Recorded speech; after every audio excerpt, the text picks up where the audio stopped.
Attention, listener, I have an assignment for you. Your mission, should you choose to accept it, is to engage with the Real Nerds, aka the best podcast on the internet. You can listen to their episodes on their website, realnerdspodcast.com. And you can also listen to them on Spotify, iHeartRadio, Stitcher, and iTunes. Follow their social media pages on Facebook, Twitter, and Instagram. This message will self-destruct never.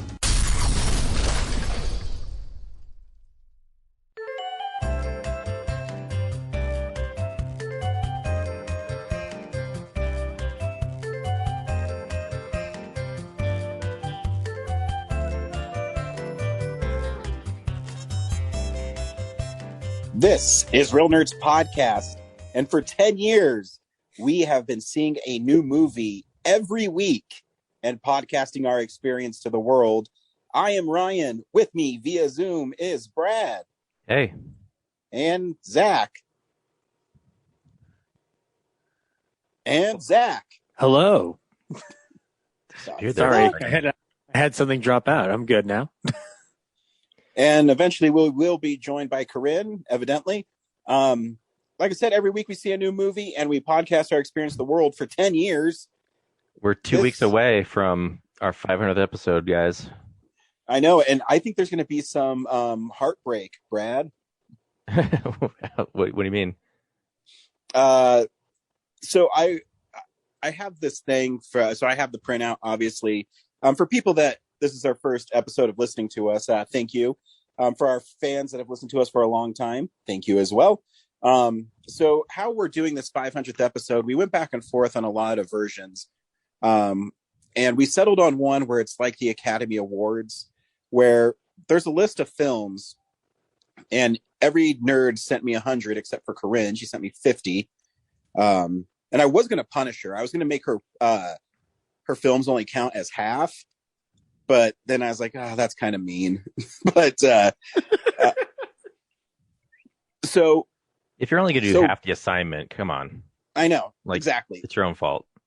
I agree, but I decided to be nice. So how it shakes down, your 100th film is only worth 1 point. Your number one film is worth 100. And I took all 6 lists. Brad, you and Zach sent them to me early.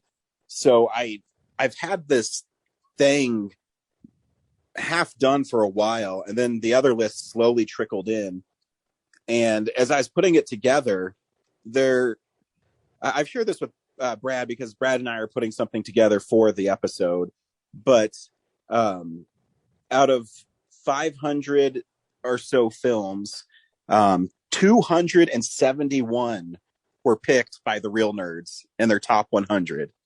Wow, that's actually pretty narrow by No, it's not. It's a pain in the ass because I had this huge spreadsheet, and because I don't pay for Microsoft licensing, I had to do it from my work computer. So I would bring it home and I would do it, and then I'd take my computer to work. And so I finally got it all done. It took me like 10 hours the night before. I sent the list to Brad, and he's like, hey, you have a movie on here twice. I'm like, fuck.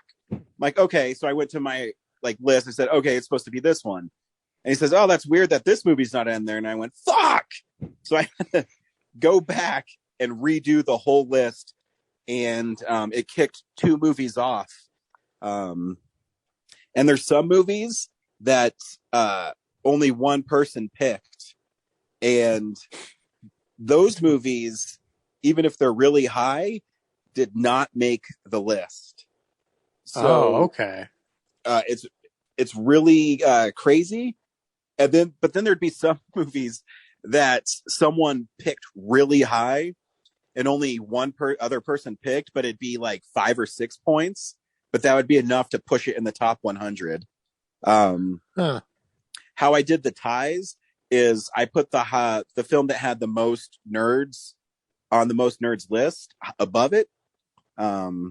So if there was 4 nerds and then 3 nerds, but it was tied, the one with the 4 nerds was the higher ranked film. So it was quite the endeavor. And yet, Ryan, this sounds less complicated than the tier system at the Academy Awards itself. Yep. And also, we're not a bunch of outdated, aged voters in a system that's rigged. But anyway, keep going. And depending on how many people we have, we also have trivia and games lined up. And one lucky person will be going home with my second copy of Raya and the Last Dragon that I forgot to cancel from the Disney Movie Club. Your prize is Ryan's leftover Amazon. Not Amazon, Disney Movie Club. Oh, I'm sorry. Excuse me. That I forgot to log into, and so my phone, my bank app has this really unique tone. It's U.S. Bank. It goes boom, boom, boom, and it was 3:00 in the morning, and it went off a couple weeks ago. And I woke up, I'm like, what the fuck? And I'm thinking I got hacked, and I looked and it said Disney Movie Club. I'm like, what the fuck? So then I opened up my account, and then I said, fuck. And then Walt's ghost showed up and goes, you're fucked financially. So the name of that movie is Waking Up in the Middle of the Night, The Fucking, because I said fuck so many times. Oddly enough, Disney will be putting that out exclusively on Disney Plus this October 14th. Yes. So our 500th episode happens in 2 weeks. This week, however, we saw... Sorry, Brad? Is the prize for the loser still happening? Of course. Okay. That's a secret one. Gotcha. The Raya is just I won't say happening. what it is. Ryan, why don't you just give me the prize now? Well, Zach is looking more and more. You might be the only other one on, so you might get both. Woohoo! Yeah, we know all the answers, so you might just win by default. I can both win and lose. Yes. It's just like regular life. But yeah, I don't know if the loser might really like their prize though, Brad. They might. I mean, it's a booby prize, right? It's not like a hurtful prize, right? Well, it's no, COVID. It's a kick of the nuts from Brad. It's COVID. Just a syringe full of COVID. Yep, just straight injected. Ryan it's just called the sticks Real me. Nerds variant. He just sticks me with the needle, and I just go, "Why, Ryan? Why?" So this week, our film is Space Jam: A New Legacy. Stay tuned to the end of the episode, where we will tell you if we recommend the film or not. Play the trailer and then spoil it. We also talk about movie news, movies that are coming out on Blu-ray, movies and TV shows we've been watching. We do a lot of movie stuff because, the last week or so, you ever go through phases where you're saying, man, I don't know if I want to watch movies. And then you start getting into watching movies again and you're having a lot of fun. That's where I was this last week. So yeah, we just love movies. It's part of my life, part of what I do. We do. And we like watching them safely, which, by the way, in spite of the COVID jokes, get vaccinated and keep fucking safe, people. Yes. I've just been waiting for some consistency in the screenings because I go out and see what I want, and already I've seen most everything within a week, and then I'm left wanting. So I'm hoping the consistent flow will come. Yeah, I think they're still. I don't know what's going on. October is getting pretty full, which looks pretty great. So October's the best month in movie history since 2019 or 2007, one of the two. So yeah, I think we'll have to do a film explosion in August probably because we're gonna have to do one soon because if we don't, they're gonna start being really smushed together. Yeah, is it 2001 this time then? Yep. Ooh, we better all have the same number one, or we're all jerks. We'll see. Maybe. So everyone has the Royal Tenenbaums? Well, okay, Ryan. I think we can kick Brad out of the club right now. 9/11 the movie? Like what? I don't. Oh fuck! Oh wow! That first of all, where do you want to start with your answer? 20 years. It's funny. What's the big movie that you're also passionate about? It has to do with a bunch of smaller people teaming up with some middle-sized people and tall people to destroy a certain circular object in a fucking mountain of fire. The Wizard of Oz? I don't know. That would be great if the Wizard of Oz was that. No, Lord of the Rings, Fellowship Stupid of the Ring. hobbitses. Filthy, nasty hobbitses. You do that a little too well, Zach. I know. I know. Anyways, Precious. Andy We Circus, also, watch your back. We also go around town with Brad as he tells us the maybe more peculiar movie stuff that's happening around town. Hey, film buddies, follow me around Denver.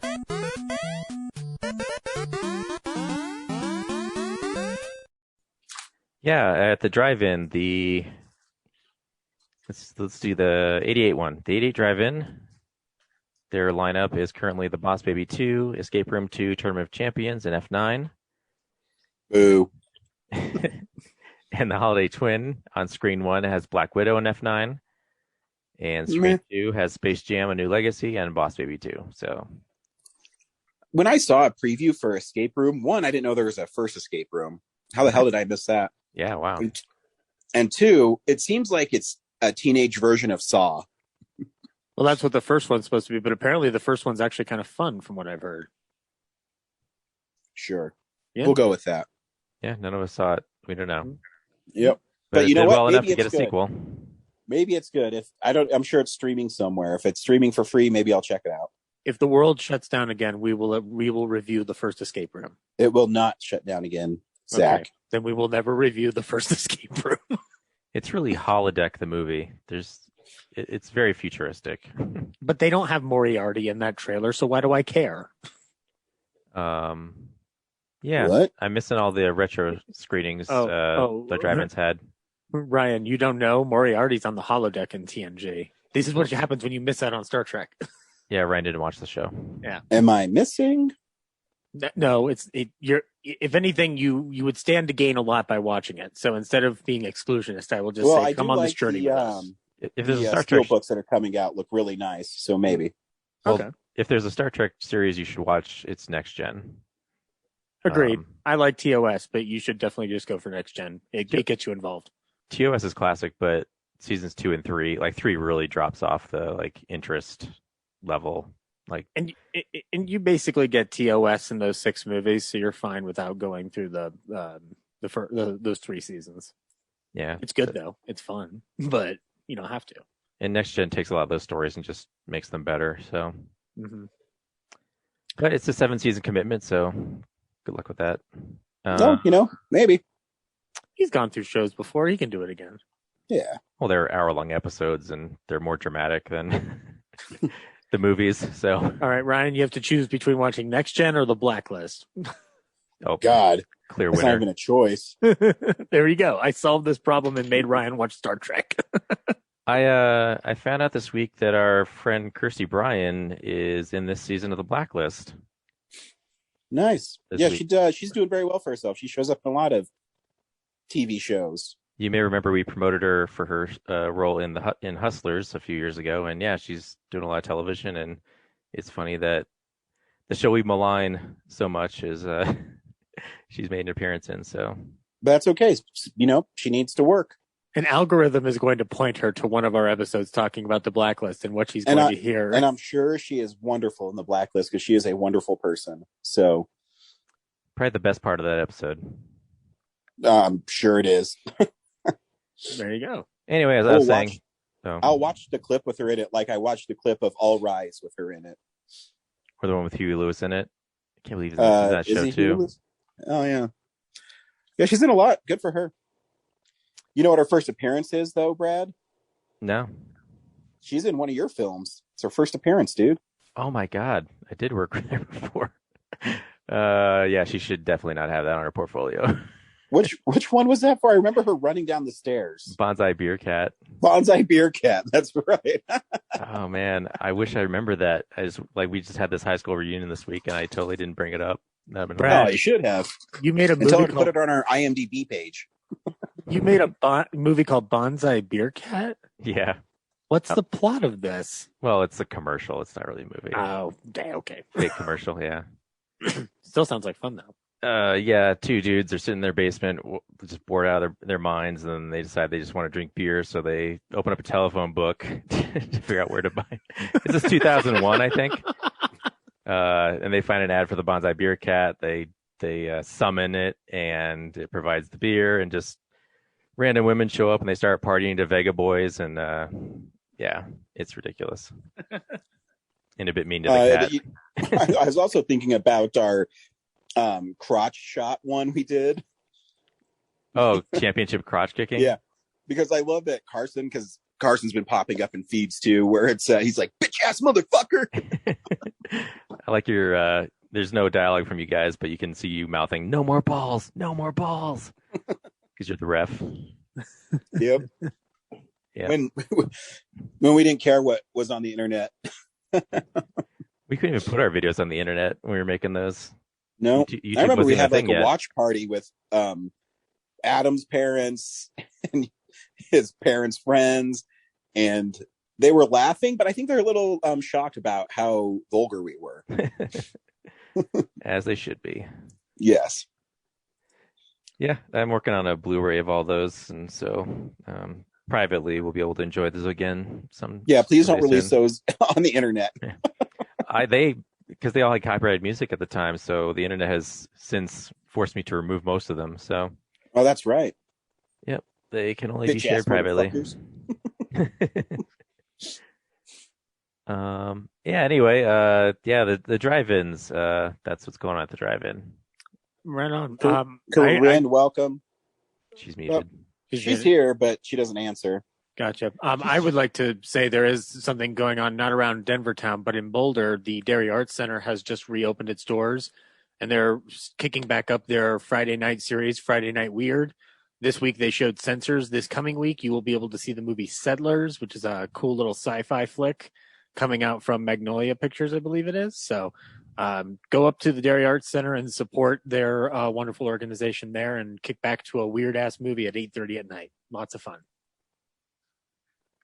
Cool. Corinne's testing a new mic too, so she. Oh, I haven't got it set it up on my computer yet, so I don't think it's Wait, working. whoa. Let's stop for a second. You're going to answer Brad when I said, hey, Corinne, welcome. You just fucking ignore me. Sorry, I was like taking a sip of my shake. You know what, Corinne? No. I wasn't ready. No. Mute. I'm not going to mute now just because you told me to. Ah. Oh, wait, Corinne's supposed to mute. I don't have to mute. Yeah, Zach, you're fine. Oh, I am? Oh, this seems wrong. I'm muting myself again. Do it. This is my show. Everybody mute. So you just want a silent audience to listen to you yammer. Yes. Anyways, let's unspool some real news. It's real news. All right, guys. You excited for that new Blade movie? I think everybody's excited for a new Blade movie. We want a new Blade movie, right? Not really. Why? What did the Blade do to you? I don't think I've ever seen the Blade movie, so I'm not invested. Oh, you should watch those first two and then leave the third one alone. Actually, you know what? I take that back. Third one's fun on a goofy, absolutely terrible level, but it's still worth a watch. Anyway, long story short, we're getting a Blade reboot from the MCU. Mahershala Ali has already been signed on to play the Daywalker. He's going to be great as Blade because he's a great actor. Yep. And now we've got a director, Bassam Tariq, who recently did the Riz Ahmed film that's coming out called Mogul Mowgli. We've got our director now for the... It kind of seems like Blade is the unannounced Marvel movie for 2023. I wouldn't be surprised if that is the actual case. But because my guess is Fantastic Four. I mean, if I was in charge of Marvel, I'd wait till 2024 and release it on April 4th. Yeah. I don't even know what day April 4th is, but that's just what I would do. Well, then that's what we're going to do then, Ryan. We're going to make sure they hire you to make these decisions going forward. I should be hired. Yep. Why not? Would be great. And then it'd be saying, Ryan, we don't need another Spider-Man movie. I'm like, it's been 5 months since the last one, and I'll be damned if I'll wait another 5. They drag you out of the offices. So Ryan, and Brad and Corinne, you're all bigger Office fans than I am. But did you know that James Gandolfini was paid a bunch of money to not join The Office? Aren't you an I wonder if Office he's fan able to yet? spend that. This is before. So when Steve Carell left, the story is going around that before James Spader and after Steve Carell, they offered Jim, I want to say $4 million to play him for the season, and HBO paid $3 million for him not to do it. This is Steve Sciarippa talking to Ricky Gervais during his podcast. So that's interesting. I'm who assuming didn't they try to Go ahead. get for that? There's a whole episode where they have like 7 or 8 people competing for that job. Like it's almost like who didn't they get? Yeah, but it's that's interesting. I actually would have liked to see that happen before Mr. Gandolfini's passing. But nevertheless, this is a nice little interesting tidbit of information that's coming out amidst the press for Many Saints of Newark, which is the Sopranos prequel movie that's coming out from David Chase. So yeah, lots of interesting Gandolfini news abound. So yeah, and another news, we're getting a new TV show from HBO and A24 called The Sympathizer, and it's going to star some gentleman who snapped his fingers back in 2019 and changed an entire cinematic universe. What's his name? Morton Clowney, Banana Man. Right, Ryan? Do I have his name correct? No. His Okay. It's one name. of the greatest actors of all time. Is it Robert Downey Sr.? No, wait. Robert Downey Sr. recently passed away, so it must be Jr. Robert Downey Jr. That's right. We're getting a Robert Downey Jr. TV show. That sounds like fun, right? Yeah, I'm down. Yeah. He hasn't done anything in a long time. Yeah, no. I mean, wasn't he supposed to be a part of Perry Mason before just producing it? Like, wasn't he supposed to act in it? Yeah, but he did. But he decided he didn't want to because he wanted the show to be like on its own. Which is a He wanted to smart distract decision. from the show. That's a smart decision. The synopsis for the novel that this is based on is that it's April 1975 and Saigon is in chaos. At his villa, a general of the South Vietnamese army is drinking whiskey and, with the help of his trusted captain, drawing up a list of those who will be given passage aboard the last flights out of the country. The general and his compatriots start a new life in Los Angeles, unaware that one among their number, the captain, is secretly observing and reporting on the group to a higher up in the Viet Cong. The Sympathizer is the story of this captain, a man brought up by the absent French father and a poor Vietnamese mother, a man who went to university in America but returned to Vietnam to fight for the communist cause. This sounds scandalous, and I cannot wait to see it. Sounds like fun, guys. I'm always down. Yeah. You know me and Robert Downey. Yeah, I do. Moving along to a different part of the MCU. So Black Widow came out last week. Did some very decent, in fact, above decent box office for an 80 million domestic opening. And it dropped significantly this week. Thanks definitely in part to what we'll be talking about this week. But the drop off has been was a consternation for theater owners, and the National Theater Association of Theater Owners decided to point the finger directly at Disney by saying that the decision to put Black Widow on Disney Plus as a $30 purchase feature crippled the box office of Black Widow. I don't know how to read that because I agree with it because if it made $60 million last week and now people have unlocked it at home where you don't have to pay again and you can watch it whenever you want. Oh, wait, so you don't have to pay the $30 now? No, you pay it once. Right. And then you don't have to pay it again. So you lose. So you pay for the $30, you can watch it again and you don't have to pay to go watch it again. Okay, then yeah, it definitely has an issue. I thought it was something you had to pay each time for it. Nope. Okay. All right. Then yeah, that definitely would have something to do with it. At any rate, the National Association of Theater Owners sent a press release out to basically directly indict Disney Plus for that decision. And yeah, knowing that, it's definitely an issue. And it's kind of weird seeing a Marvel movie be an issue regarding box office because that has virtually never happened since the MCU started. There hasn't been one of those films that hasn't made the amount of money it needs to at the box office to satisfy both the theater owners and the studios. So it's just very bizarre to see.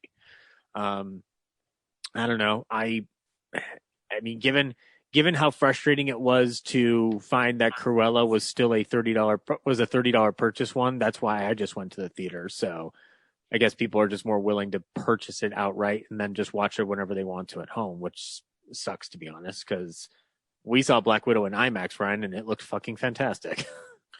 Yeah, I think they're proving, though, too, that the theatrical window, they'll make more money if they just have an exclusive theatrical window. Yeah, which is what basically... because I was thinking about this, too.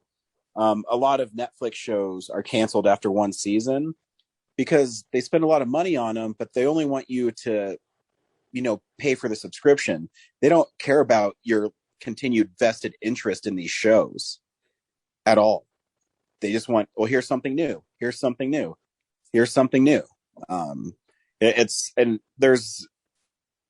There is a almost throwaway quality to movies and TV shows that debut exclusively on streaming platforms.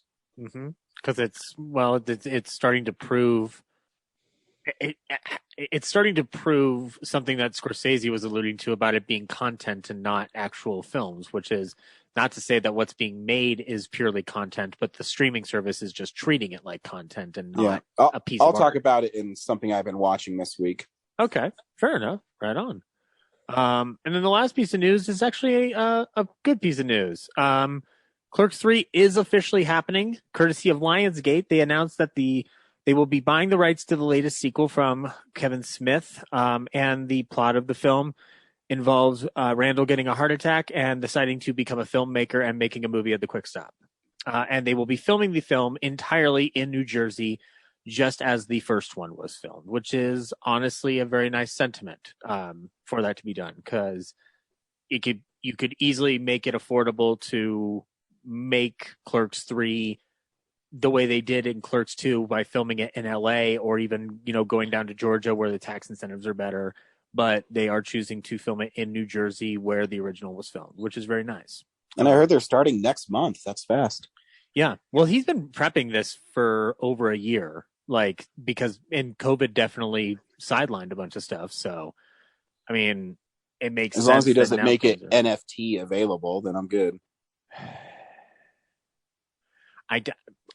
He won't. Did that Kilroy movie? Yeah, Lionsgate's not going to do that. Did that Kilroy movie even fucking come out for anybody at all? Then there you go. If it's an NFT, then why make that an option? If I like Spike Lee, but apparently Spike Lee's promoting these NFTs too now, and I'm just like, yeah, but then there's no guarantee that people will see your content. So why are you making your content? I don't get it. But anyway, that's news, unless I missed anything of value to you guys. Nope. Here's movies coming out on Blu-ray and Ultra HD. DVD releases and Blu-rays. Before we talk about what's coming out this week, Ryan, can we gush over what we just got announced on the Criterion Collection? There's 2 fucking hot titles. Sure. So Criterion Collection announced its October lineup, and amongst the titles that will be coming out in October are the classic Raoul Walsh, Humphrey Bogart, Ida Lupino production of High Sierra. This is the movie that Bogart made before he got a little call to play Sam Spade for the Maltese Falcon back in 1941. And High Sierra is a wonderful movie where he plays basically the last bastion of his gangster mold before he fully assimilated into the anti-hero. And you will also get an additional feature, Colorado Territory, which is the Western remake of High Sierra. Colorado. Yep. Denver rule. But also this is the big one that listeners of this show will probably be a little more tuned into is, if you'll recall, we reviewed a little movie called Uncut Gems back when it was released, and that is joining the Criterion Collection. Ryan, I'm going to point it out right here, right now. Adam Sandler has 2 movies in the Criterion Collection. I know he should have. I want him also to release Meyerowitz stories as well. So hopefully, that sounds like Netflix might do that at some point. Yeah, because it's Baumbach, so they already did Marriage Story. Yep, maybe. Maybe we'll get it. Who knows? But we have to wait till October for those. That's all So right. until then, Ryan, we all know what you really, really want in your life. Tell me what I want. What I really, G.I. really Joe: The want. Rise of G.I. Joe: The Rise of Cobra in 4K. That's what everybody wants, right? Yeah, sure. Or you can get G.I. Joe: Retaliation, starring Dwayne "The Rock" Johnson and a bald-headed douchebag named Bruce Willis. You can get those on 4K if you so wish. You can also get Eight-Legged Freaks from Shout Factory. That's a cool one. This isn't a collector's edition, though, is it, Ryan? It is not. The movie is okay. Yeah, It it's got exists. it's got a cult following around it, from what I've For understood. So, you can also get season 3 of Star Trek Discovery on Blu-ray, and coming off of the hot new releases, you can get Spiral from the Book of Saw on 4K, both in a regular edition and in Steelbook. And I'm gonna say the Steelbook looks kind of cool. Looks pretty fun. And then this one, I didn't think Blue Underground was doing 4K unless we've talked about one they've done before, but they're putting out Dead and Buried from 1981 in 4K. So if you'd like to check out some Blue Underground 4K, there is your chance. Shout Select is putting out Little Big League from 1994. Looks like it's a big baseball consuming a small child on a bicycle. That's all I really know about this movie. And It came out at the time when there's Angels in the Outfield. What was the other kid who was that? Is that the one where the kid like hurts his arm and he can throw really fast? Brad, do you Angels remember? in the outfield? No, that's the one. No, Little Big League. I just remember seeing the poster as a kid with like a little, like there's like a lineup of professional baseball players, and then there's like a kid sticking his head down. No, this is the plot for Little Big League, guys. A 12-year-old boy inherits the Minnesota Twins and designates himself the team manager. I can imagine that being a 12-year-old kid, a hijinks will ensue when he has to manage a bunch of 3-year-old men. But anyway, yeah. Ryan, I think you're thinking of Rookie of the Year. Oh, that's right. Yeah. And he's like funky butt loving when he hits the doctor in the face. What? Yep. I remember Angels in the Outfield.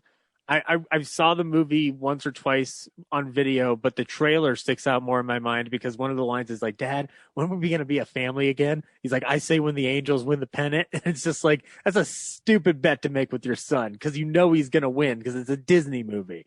And that's why his father abandons him in that movie. Anyway, moving on. You can also get something called Flight to Mars from 1951. From it looks like the Film Detective is putting this one out, Ryan. They've been putting out some interesting stuff with Laurel and Hardy and yeah. So the Film Detective actually put out Night in Casablanca. Flicker Alley has been the one that's putting out the Laurel and Hardy stuff. And then A Stranger is Watching is coming out from Shout Factory on Blu-ray. Beneath New York's Grand Central Station, a killer can hide. Victims can disappear, and a million witnesses will never know it happened. Ryan, can you solve the mystery of A Stranger is Watching with your detective skills? Possibly. Okay, I'm going to rely on you for this. And then this one is actually interesting because I'm glad this finally exists in a way that I did, because I thought for whatever reason this wasn't available. But Brad, you'll be interested in this. MVD is putting out The Go-Go Boys, the inside story of Canon Films, which was the competing documentary that Golan and Globus made to compete with Electric Boogaloo, the story of Canon Films. So this is the alternative documentary for your Canon knowledge. So I'm actually going to go ahead and purchase this because I'd like to see what Golan and Globus themselves put together.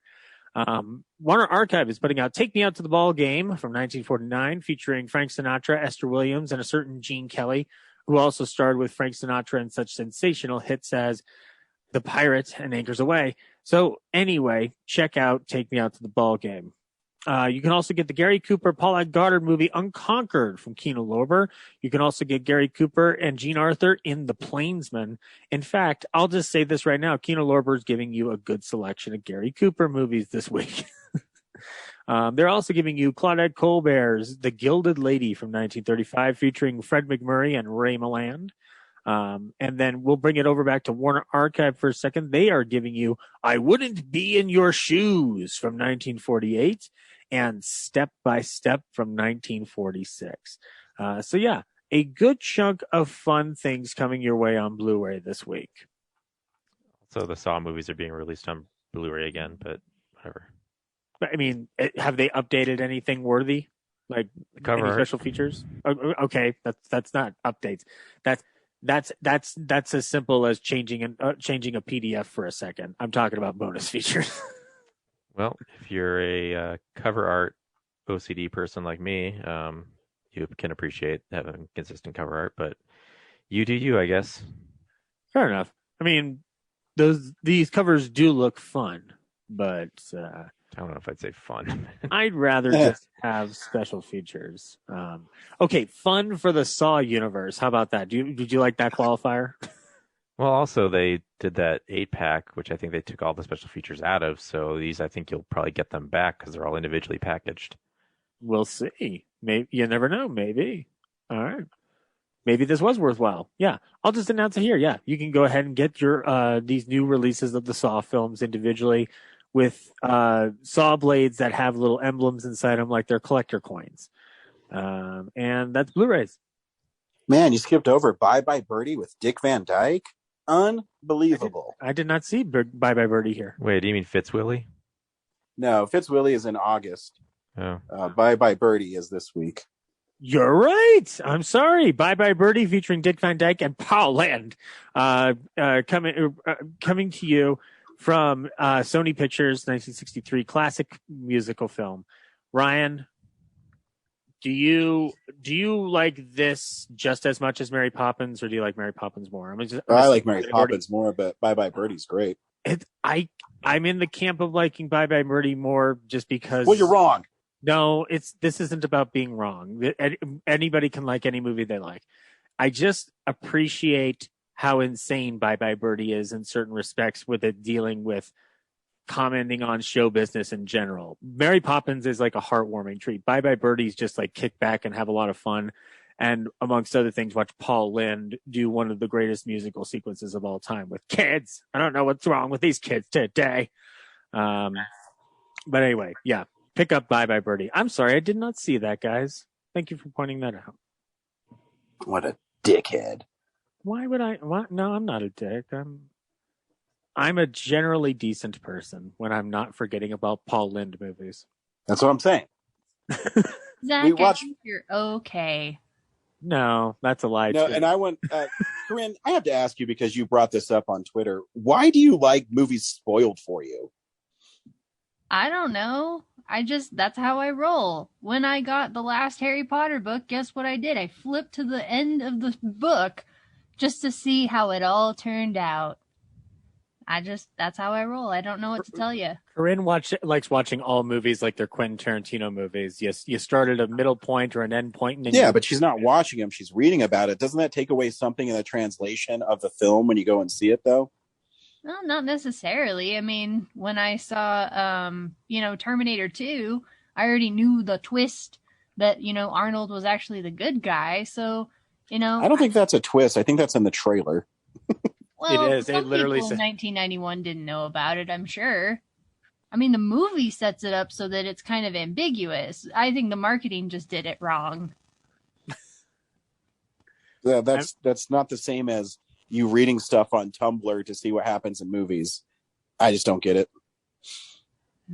I mean, like I said, it was a good thing I read the Star Wars spoilers for The Rise of Skywalker, because, oh boy, if that had happened in the theater and I didn't know about it, there would have been fists thrown. How do you throw your own fists? Do you have detachable hands? Oh, I would have just been beaten up like anybody and everybody. Oh, that's not appropriate theater Anybody going who would behavior. have cheered or made some kind of comment after, like, "Oh, it was a good thing he died," I'll be like, "All right, time to fight." Well, Wait, why do you like Ben Solo so much? It's a good thing he died. He doesn't deserve to live. Did we not spend like 2.5 whole movies like building up his redemption arc? He did redeem himself by helping Rey. Yeah, exactly. So why couldn't he live and make amends? Because he killed billions of people.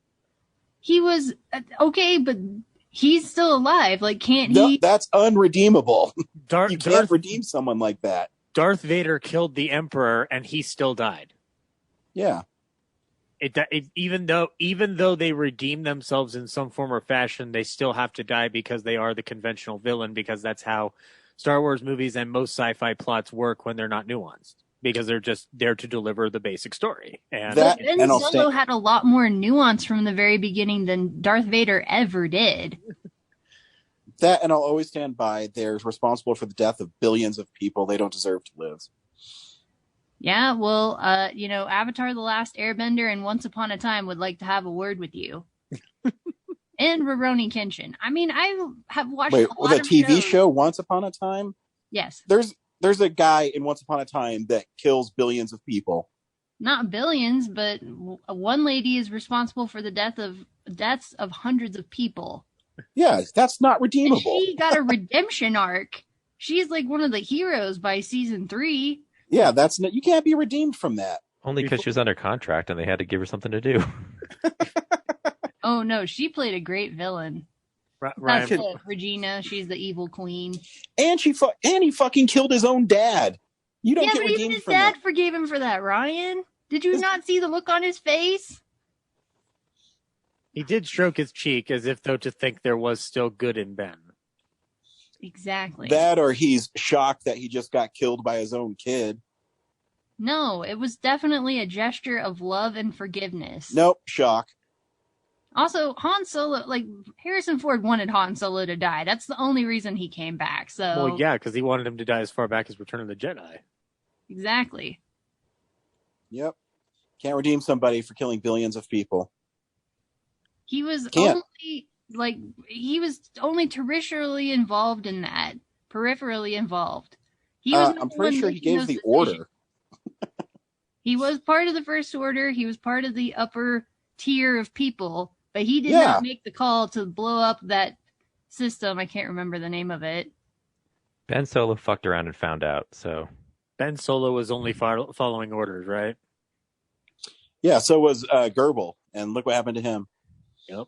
See, that's what I'm saying, is he could have lived and then Nope. made amends for what he did by working to the side of good. You cannot make amends for blowing up a whole planet. Sorry, can't happen. Well, you gotta try. Don't people deserve a second chance? No!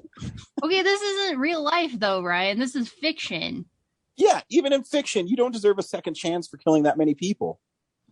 Does Joe Cool deserve a second chance for killing Batman's parents? Fuck no. That's Joe Joe Chill. That's Joe Chill. Joe. What did I say? Joe Snoopy. He said Oh, Joe yeah, I mean Cool. Joe Chill. Yeah, fuck Snoopy's cousin too. Wait, Ryan. I liked your little what if scenario of Snoopy shooting Tom and Martha Well, Wayne. Okay, yeah, even if that happened, if Snoopy killed Tom and Martha Wayne, he doesn't deserve to be redeemed. Red Baron strikes again. Right after he shoots them, he just goes. I'm just saying, that's my code that I live by, whether it's real life or fiction, is that if people, are contrite and they want to do better, then you have to give them a chance to do better. Did you not see The Good Place? Yeah, but also he did do better. He helped Ray. That's his redemption arc. That's all he needs. Nope. Nope. He can live and continue to do good things. Nope. Doesn't deserve to. So Ryan, Snoopy is the World War I flying ace, first beagle on the moon, and known murderer of the Wayne fortune. Yep. I would watch that. I would watch that. He just flies into the Gotham alleyway and shoots the Waynes. It's not who I am underneath, but what I do that defines me, Charlie Brown. I said, I will never understand Corinne. She wants spoilers. She thinks that Ben Solo can be redeemed, and she refuses to see Toy Story 4. Speaking of which, this is stuff we watched this week. Alfred, you blockhead. Did you watch Toy What? Story 4, Ryan? No, I'm just bringing it up because you have this weird stance on it. Anyways, hey, Brad, what'd you watch this week? I'm tired of listening to those two. Cool, me first. So, yeah, this is the stuff we've been watching. Yeah, I guess right off the bat, Loki. I watched Loki, the finale of Loki. Or was that last Loved it. week? Yeah, like other than the fact that it was 30 minutes of people sitting in chairs and talking to each other. I kind of like that though. I'll be honest, because it scaled it back and it made it more personal. Yeah, I was gonna say And- that the consequences of it, like there's just this sense of dread that for something that's not like a bombastic finale, you're just left going like, oh my God, like Yep. these Kang variants, the implications they have for the future of the multiverse is just terrifying. And I think it's really fascinating too, where Loki is offered the throne, but he's been offered the throne before, and he doesn't want that. Yeah, I've been trying to figure out like what the purpose of this series has been, other than introducing the multiverse. Like that's the forefront, but like using Loki to do that, like what's behind that? Well, because he fucked up the timeline by taking the Tesseract. I know, but I was going to finish my thought. It was a rhetorical question. Like by the end, you see that I feel like they've used this to turn him into a hero, because by the end he finally realizes, his motivation to be the trickster all the time just leaves him alone. That even the other Loki can't even be like him, and so I think going forward he may be someone who actually helps solve this multiverse problem, which would be kind of nice. He's always going to be a wild card because he's been given. I mean, Mobius said it. You've literally stabbed every person in the back. So I think I don't know what his quote unquote end game is, but it seems like there's obviously going to be more to his story. But I just that performance by Tom Hiddleston sitting there before he realizes he's in a new timeline, like a new version of the TVA that doesn't recognize him. Like he's just staring into the distance, and I kind of got the impression that he was looking like, I'm never gonna get what I want if I keep doing this. Mm-hmm. Like I wanted to be with Sylvie or myself, and it's just like it's always gonna hurt me. Like I saw in the flashbacks in the first episode. So I think it might be the motivation to make him a protagonist in the phase 4, which would be kind of cool. Possibly. So wait, Ryan, do you think that Loki deserves to be redeemed? No. He's not on a redemption quest. I mean, he's definitely been given a lot of sympathy in terms of, character development. You're supposed to feel sorry for him and root for him, right? I don't feel sorry for Loki. He'll always I don't think that's live the with point the of shame it. of what he's done. I think I don't feel sorry or sorrow for him. I think he realizes. I mean, but see, that's not the same thing, because even in his arc, his only goal really is to be in charge of Asgard. He doesn't have these huge like aspirations to rule the world. The only reason, remember, he went to Earth was because he was given an opportunity. So I don't know. I mean, and he's also hasn't killed 1 billion people, so. He was responsible for the deaths of, at least hundreds, maybe thousands of people in New York with the attack in 2012. Yeah, and that's why he's locked away. He's not redeemed from that. And he tried to be the hero and kill Thanos, and he died for it. So. Yep. Yeah, exactly. That's his redemption. Is he tried to save Thor, and he still died for it. Well, in the one time again, villains cannot be redeemed. Different Loki.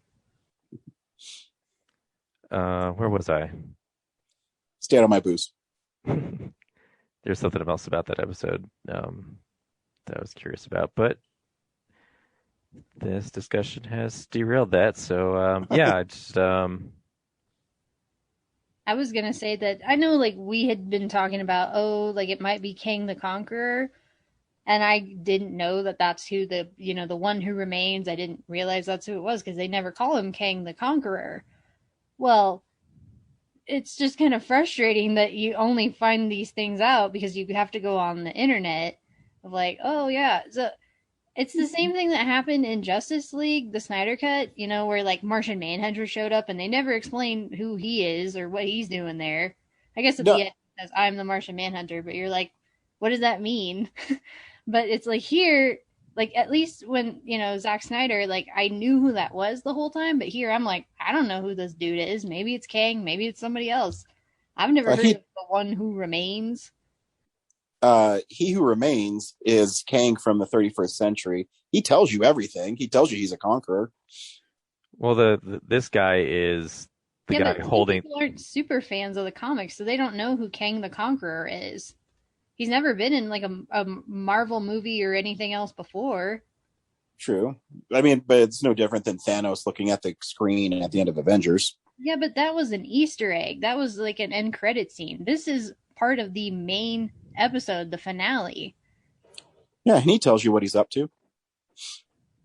And he's technically not Kang. I mean, he's a variant of him. Right. But still, it's just kind of frustrating that it's like, oh, they don't tell you straight up that he is Kang the Conqueror. You have to like infer it, but it's only possible if you already knew who Kang the Conqueror was because you're a comic super fan, but not everybody is. I mean, I didn't like it in Zack Snyder's Justice League, and I'll call it out here too, that, we need to clue people in who are not big, super fans and everything. So do you want him to go, I am from the 31st century. Some people call me a conqueror. Kang the Conqueror.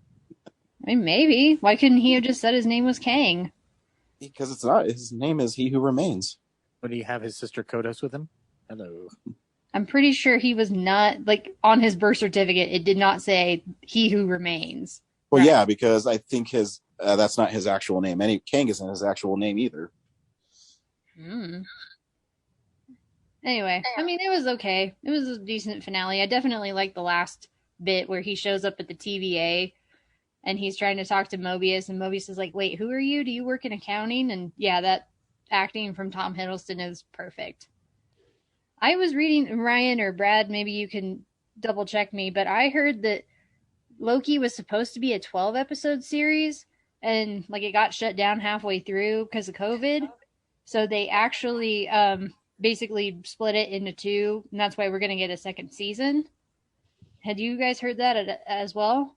No, I heard that it was only supposed to be 1 season, and then it did so well that they decided to make a second one. There's an interview with the director, and she talks about it.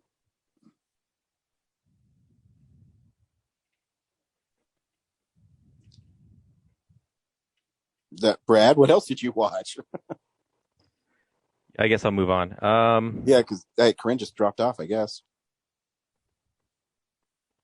Yeah, I was just gonna say, like, it's not Kang the Conqueror. It's He Who Remains. I guess Kang Prime, but like he's not the Conqueror. Everyone else. No, because I mean, he's holding back his His actual name is Nathaniel Richards, and he's like 10 different names throughout like history. So he's a descendant of Reed Richards, right?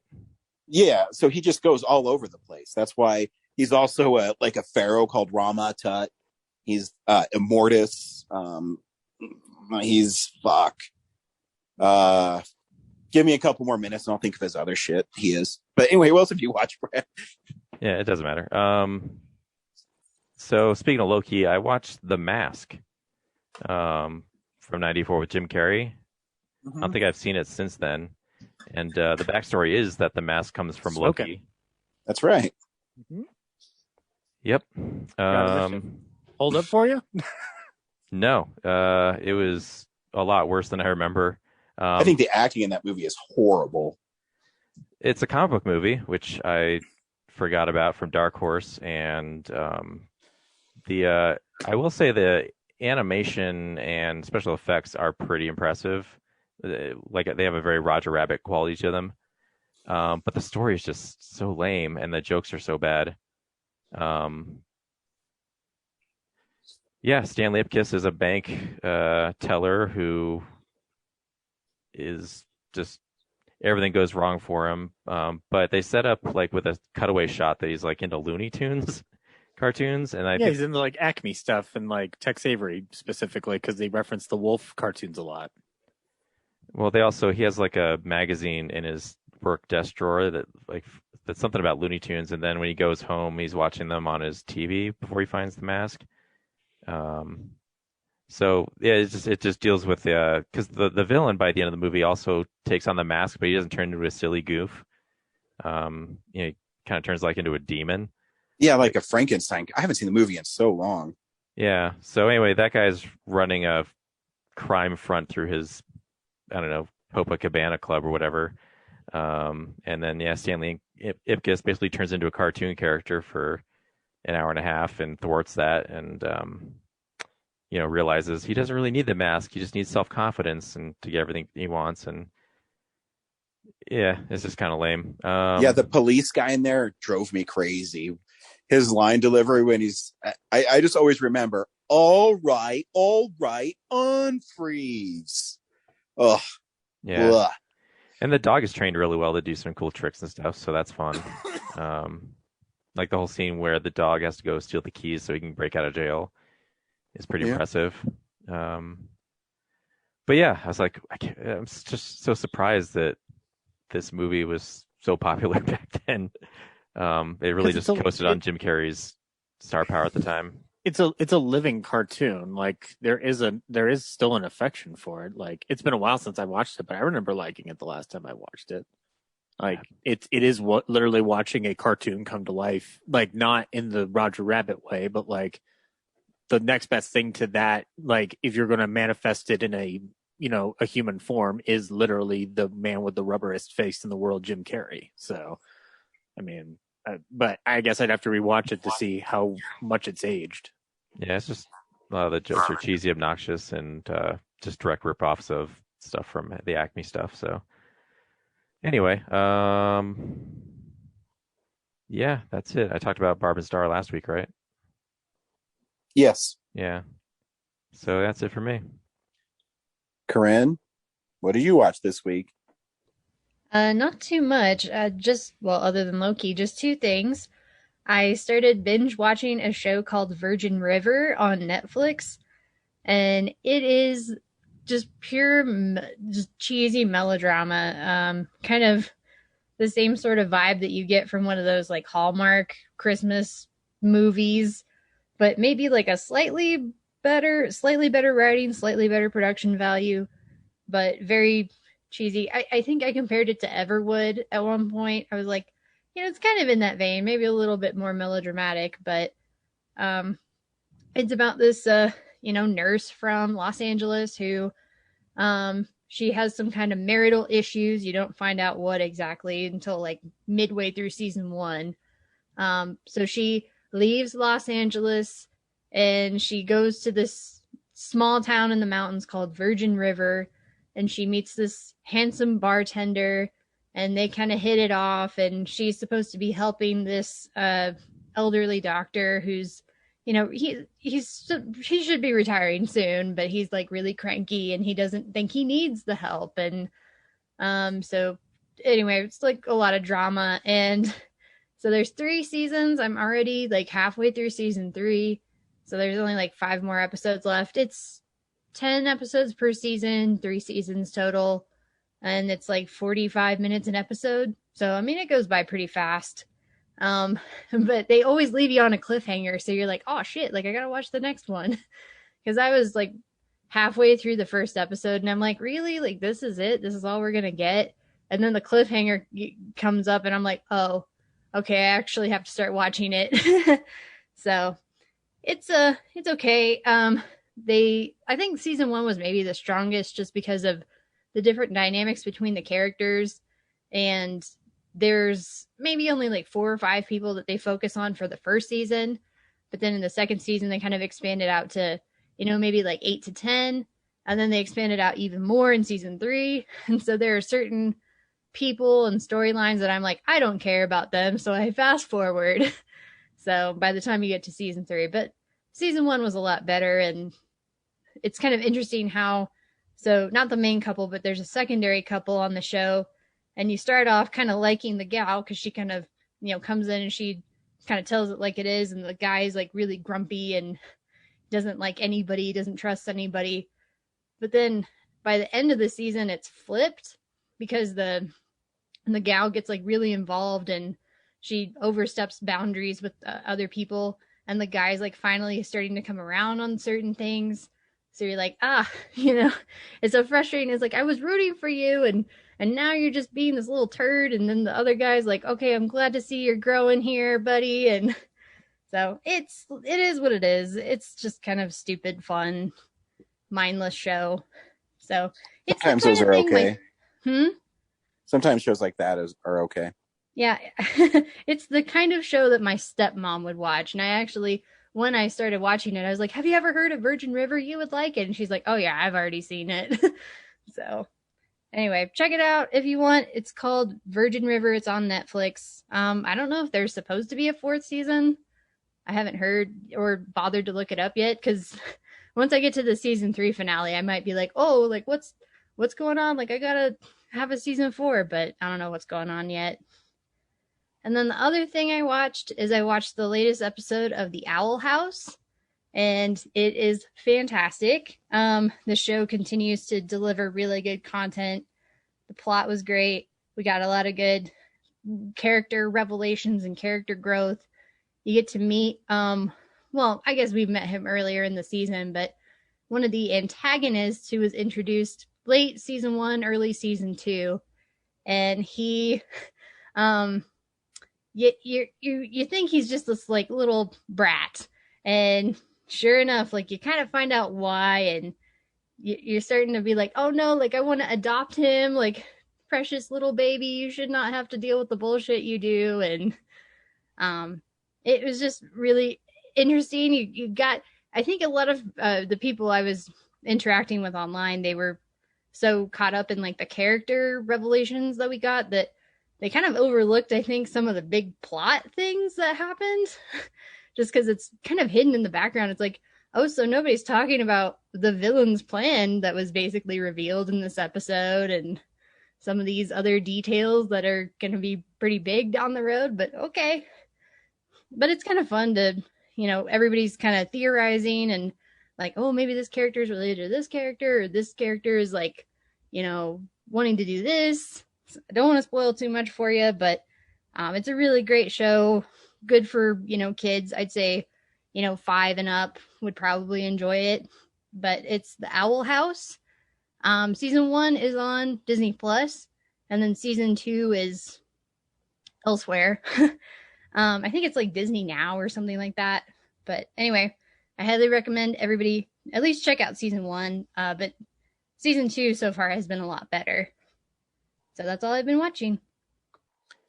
Zach? Alrighty. I watched a couple things. Like I said, from the local segment, the Dairy Arts Center is kicking off its Friday Night Weird programming again. So I went to my first ever attendance to that event to see a movie called Censor. It's a new horror movie that premiered at Sundance, I think earlier this year. It's a movie that, Ryan, I'd love to get your thoughts on it.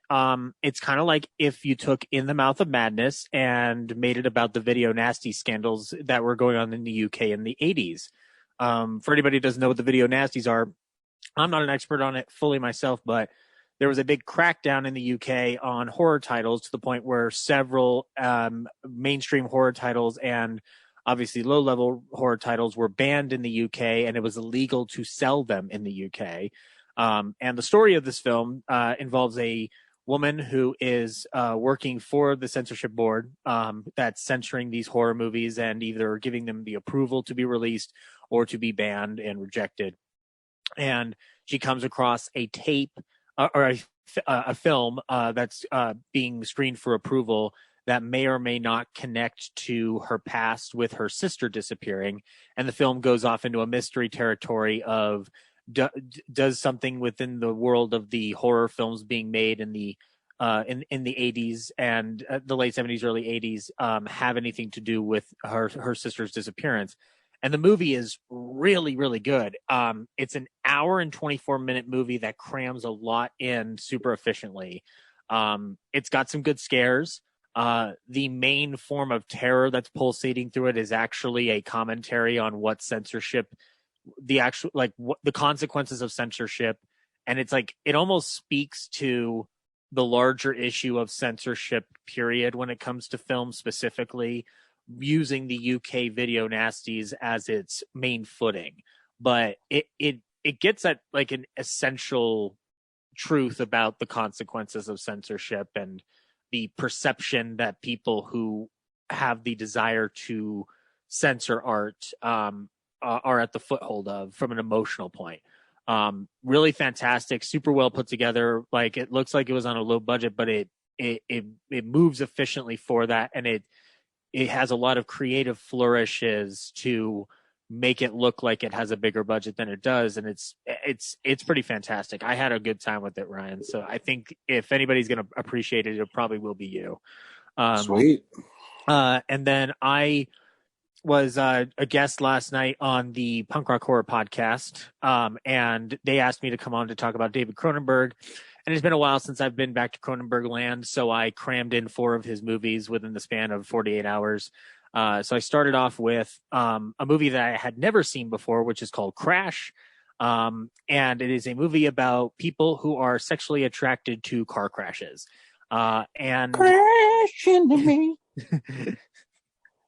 If the Dave Matthews Band had played in that movie, I think it would have made it 10 times more unsettling than it already was. I will say what I said on that show. This Crash, whatever I feel about it, still 10 times better than 2005's Crash. Now, that being said, the movie is very unnerving, very unsettling. It's like any Cronenberg movie. It's going to test the limits between how one perceives sex and violence intertwined. And it's not a film it's like a weird film to recommend to people, because it's kind of like Mother, where it's just like, you're either going to love it or you're going to hate it. And I still don't know where I lie in the camp of Crash, because there is something valuable in the art itself, but it's not something I'd go back to right away in terms of Cronenberg. I can see why the Criterion Collection picked it up, because it has all the makings of what a good Criterion release would be. Reading into the scandal of its release, honestly, was a lot more engaging than the film itself for me. But the film is kind of keeping you at a distance anyway, intentionally. So it's not like it's asking you to fully invest yourself in these characters. It's rather asking you to observe them absolutely on an objective basis. But James Spader is in it, Holly Hunter, Elias Koteas, and Rosanna Arquette. So it's got a pretty stacked cast.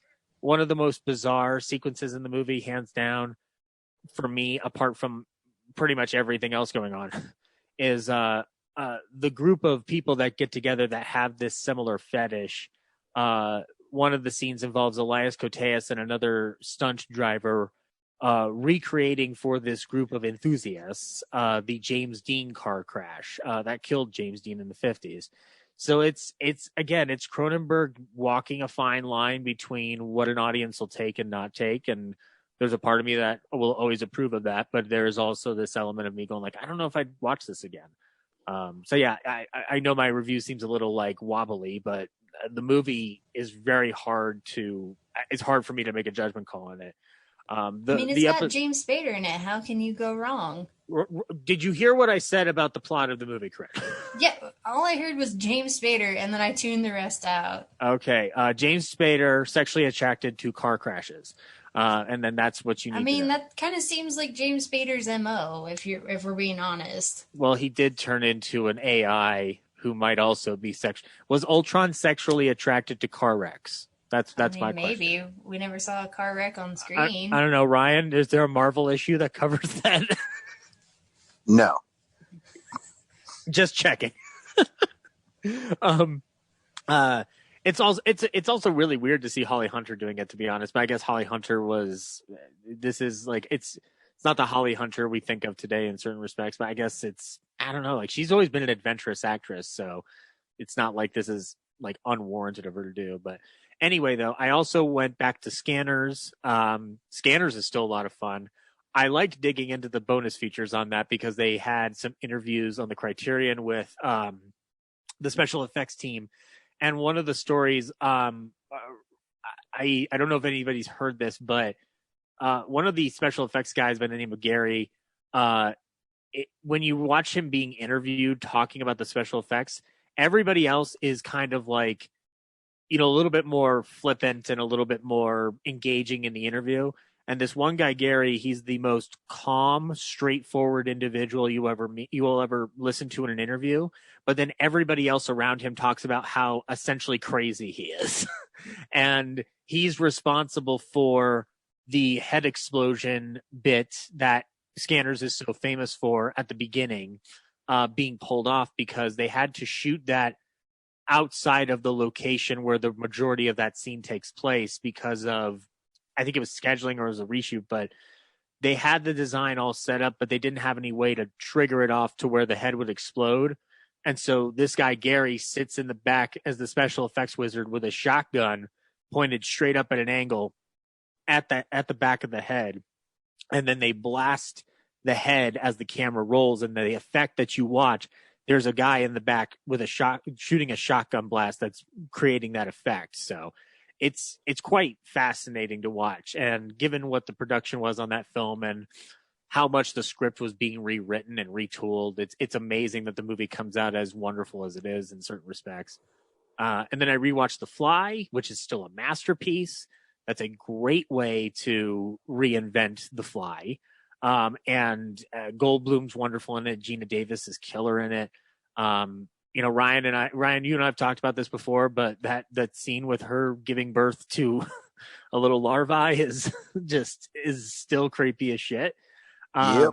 Yeah. And also I guess it's 1986. It's been a while. At the very end, when Brundlefly finally just, she's about to shoot him, but she can't do it. And then you see Brundlefly just pull the shotgun barrel up to his own head. Like, it's just this weird detail of the puppet that I'm like, this is a character coming out of this essentially disheveled and deformed puppet that has emerged several different times out of the teleporter. It's odd. It's a wonderful film. Mel Brooks is a madman for putting money into movies like this, and I adore him for it. And I actually rewatched the original Fly from 1958 to do a compare and contrast because I've never watched the two side by side. And it's been a while since I've watched the original Fly because it's one I don't go back to a lot. And probably for good reason. The first one is not amazing. It's still fun. You still get a good amount of Vincent Price in it, but he is truly a side character in the movie that gets more screen time than a side character normally would. Because the first 2/3 of the movie is all set up for what eventually happens with the scientist splicing himself with the fly. I will say though, I really still love the reveal of the fly head and how it's handled. It's a 50s sci-fi horror movie that doesn't feel, it's cheesy, but it's not, it is trying to go for something with pantomime and emotion behind it. It's not trying to be completely cynical of itself or a cash grab only. The color looks beautiful, and the effect of what happens to the other half of him as his fly self trapped in the web is still unsettling, despite the fact that I know that that's all that's like a very early form of what blue screen tech and Black Velvet special effects can do. It's still kind of unnerving to watch that half of the body being approached by a giant fake spider and then seeing the inspector whack all of it with a rock. Like, it does work. But it amazed me how much Cronenberg did lift off of the original and chose to incorporate into his remake. So it was actually kind of like pleasant to see how he takes things in The Fly and elaborates on them from a thematic level and not on a story level. So like, there are moments in the original Fly that are literally throwaway things that he expands upon from human behavior in his version of The Fly. And it in essence makes it a better movie. And then I rewatched Videodrome, which still worked for me. It's a strange film to begin with. It falls like, it's weird. It comes out 3 years before They Live, and I feel like They Live is a more effective commentary on some form of consumption from the 80s perspective, but Cronenberg's tackling mass consumption of media and Carpenter's approaching it from the more capitalistic material goods gains. And Videodrome still does its job very effectively. Obviously, it's very hard to watch that movie because its lead actor is a giant asshole. But once you get past that, the movie still works its magic pretty well. Those special effects are still unsettling and creepy. So, I mean, if you haven't seen Videodrome, it's like any Cronenberg movie. Watch with caution if you're squeamish with body horror and some very, very edgy, transgressive things going on. But if you're able to get into the mindset of what Cronenberg's doing, you're going to have a blast. So overall, David Cronenberg, weird guy, makes some fun movies. And then I went to film club and we did a James Cagney double bill. So we watched The Roaring Twenties from 1939. And then we watched White Heat from 1949, both films directed by Raoul Walsh, both classics of the gangster genre. Raoul Walsh is a guy who basically, he defines a lot of elements of the gangster genre in the silent era and then improves upon them in The Roaring Twenties. And then 10 years later in 49, he arguably perfects it with White Heat, because White Heat is a creme de la creme for gangster films, because Cagney's character of Cody Jarrett is the definitive psychological profile of the psychopathic gangster that you see down the line in films by either Scorsese, Coppola, or heck, even Cronenberg with some of his gangster fare that he did with Eastern Promises. You see the evolution of the kind of person that gets involved in crime. And in the case of Cody Jarrett, it's a psychological manifestation of headaches that started off as him faking it, and then they became real. And he's got this mother fixation, and it's all sorts of wonderful thematic elements crammed into a 1949 film, which almost seems impossible, but the evidence is right there in this 2-hour spectacle of a masterpiece.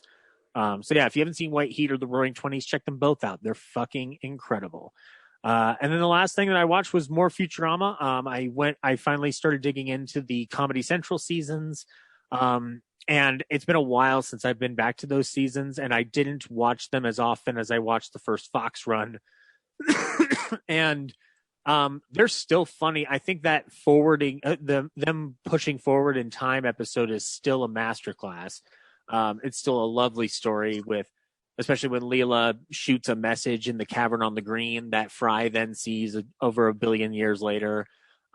It's further proof that Futurama is able to tell wonderfully emotional stories while having the most off the wall irreverent humor imaginable. And I would make an argument, Ryan, for another emotional episode that probably doesn't give enough credit, is the episode where Bender finds out that he doesn't have a backup drive. And so if he dies, he dies. And so he and Hermes go to track down the inspector that passed Bender while he was defective. And when you find out that Hermes is the one who in fact was the person who approved him, because if he didn't approve him, Bender would have been tossed in the trash. It's not the same as a Jurassic Bark or a Luck of the Fryish, but it does have something. There's something very touching about that whole element of, like, they take these side characters of Bender and Hermes and put them together in a story that you wouldn't think those two would be good on their own story together, and it ends up coming out with something quite heartwarming. It's like kind of the miracle of that show is they can put two characters together that don't necessarily belong and make something beautiful out of it. And like one of the episodes I was just watching before recording was Zoidberg and Farnsworth and their history together prior to the events of the series thus far, and how Zoidberg promised to kill Farnsworth because of the malarial plague that he got when they were both on their first mission together for Mom Corps. And again, the show just works a lot of miracles. So if you haven't watched Futurama, guys, find a way to watch it. DVD, Hulu, doesn't matter. So yeah, and that's all I watched this week. It's a great show. One of my Oh, yeah. favorites. And the animation, I love how the animation, they took more chances in the Comedy Central years with the animation, because like the 3D stuff still looks great, and it's just like it feels like they were able to get trippier than they would have at Fox. Like they were able to go to some like really intriguing places with it. Like they have that one where they go through like a portal and whatnot, and there's like telescope vision, and you have all those benders doing a conga line going bender, bender, bender. And it's like a sequence that lasts probably 5 seconds longer than it would have if it had been done at Fox. So yeah, wonderful show. Yeah, I just watched a couple things. I finished the horror trilogy from Netflix, Fear Street. This one goes back to 1666 and kind of details the origin of the horrors taking place in this town. Which is really cool about the final part is it does wrap up the story. It doesn't leave you on a cliffhanger. So if you watch all three of them, you do get a complete story. And they're tonally, this one is a lot different. It was more of a satanic panic film opposed to a slasher movie, which the other two are. My favorite part is part 2 because I am partial to Friday the 13th, and it's a great homage to Friday the 13th. But they all are really, really violent and really well done. And you'll see the twist coming, but it's still a pretty fun ride. So if you like horror films and you want to watch 6 hours of blood and guts, Fear Street on Netflix is not a bad way to go. I also watched on Netflix Gunpowder Milkshake, which is Kieran Gillian's. Oh yeah, I saw the previews for that. Is it any good? It's all right. It's kind of like John Wick, where she's an assassin or a hit person, and at the beginning of the movie, she kills a bunch of people, and one of them happens to be the son of some mob boss, and then it kind of goes from there where she's on the run from them. I mentioned earlier about how Netflix kind of, by putting movies out, sometimes it's just there. And it feels like watching this film that it has lots of style, but I don't know. It gets lost in translation when it just goes to streaming, if that makes any sense at all. There's this moment at the end. You think it would have been better on the big screen? Yeah, because it loses some of its oomph. There's a moment at the end where it's this really cool slow motion tracking shot with I won't spoil who's all in the movie, but there's some really cool actresses in it. And it's them just mowing down a bunch of bad guys. And it's pretty violent and pretty awesome. But it seems like it's not as impactful as it should have been. And I don't know, there's this quality to a lot of Netflix movies too, where it's the pacing of them seems a little off because they're not really tied to anybody overseeing them,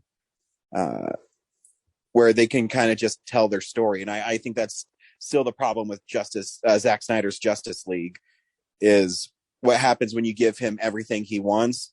You get a bloated, overly complicated, not well developed 4-hour superhero film with some really cool moments in it. And that's how I feel about Gunpowder Milkshake. It looks cool. Karen Gillian's awesome in it. There's some cool music in it, but again, it just seems really disposable, where it's another movie. It's like, hey, this is on Netflix and it has really cool actresses in it. And it'd be sweet if there's a female version of John Wick that's kind of candy coated and neonish. And there's some parts that don't make any sense. There's these dudes that show up to take care of all these assassin girls or ladies, I don't know what you want to call them, and 90% of them have hammers and bats and knives, while these girls have guns. And if you're going to go take out a hit person, why would you show up with a bunch of knives and hammers? Some of the things just doesn't make sense. I mean, it looks cool, it looks cinematic, but that's about it. Do you think I would like it? Yeah, I mean, it's entertaining. It's an entertaining movie. But like I said, I just think something's lost in the streaming platform. I felt the same thing about the Tomorrow War, which was supposed to come out in theaters, but when a movie is kind of stupid, where the writing isn't really the best or the characters aren't really well developed, if you don't have like the big flashy moments in it that you get on the big screen, you lose kind of some of the impact of the film. And yeah, and that's all I watched this week. So I just wanted to, since you brought up Netflix, I wanted to amend my earlier statement in that there is supposed to be a Virgin River season 4. It hasn't been confirmed by Netflix, but I guess the main actress has said that she will be coming back for season 4. So it sounds like it's expected, but maybe not quite confirmed yet. Yep, we'll see. Hopefully Netflix will do it. Who knows? They're weird.